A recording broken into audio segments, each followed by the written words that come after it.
નમસ્કાર, આપ જોઈ રહ્યા છો સ્પાર્ક ટુડે ન્યૂઝ। ભરૂચના જંબુસરના કંબોઈ સ્તંભેશ્વર મહાદેવ ખાતે શિવલિંગ પર ગંગાજળનો અભિષેક કરાયો। વડોદરા જગન્નાથ મહાદેવ મંદિરથી લઈને જંબુસર તાલુકાના સ્તંભેશ્વર મહાદેવ કંબોઈ સુધીની કાવડ યાત્રાની માતૃત્વ ચેરિટેબલ ટ્રસ્ટ તથા પરમહિત ચેરિટેબલ ટ્રસ્ટ દ્વારા યાત્રાનો પ્રારંભ કરાયો હતો, જેમાં કુલ 108 કાવડ યાત્રીઓ ભાગ લીધો હતો। તેમાં જંબુસર તાલુકાના વેડજ નહારના 50થી વધુ કાવડિયા યાત્રામાં જોડાયા હતા। વડોદરાથી લગભગ 53 કિલોમીટરનું અંતર કાપી ડીજેના તાલ સાથે અને બમ બમ ભોલેના નાદ સાથે સ્તંભેશ્વર મહાદેવ મંદિર ખાતે આવી પહોંચી હતી।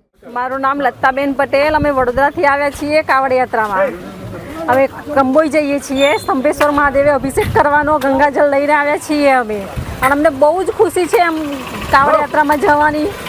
અને ગઈસાલ પણ આવેલા, આસલ પણ આવ્યા છીએ, અને અમે લગભગ 108 કાવડિયા તો છે, બીજા વધારાના પણ છે। અને વેડજ અમે નાઇટ રોકાયા, ત્યાંથી પણ 50 લોકો બીજા આવ્યા છે, અને અત્યારે લગભગ હવે અમે પહોંચવા આવ્યા છીએ। 2 કિલોમીટર જેવું જ બાકી રહ્યું છે, અને બહુ ખુશી છે અમને આ જવા માટે। હર હર મહાદેવ।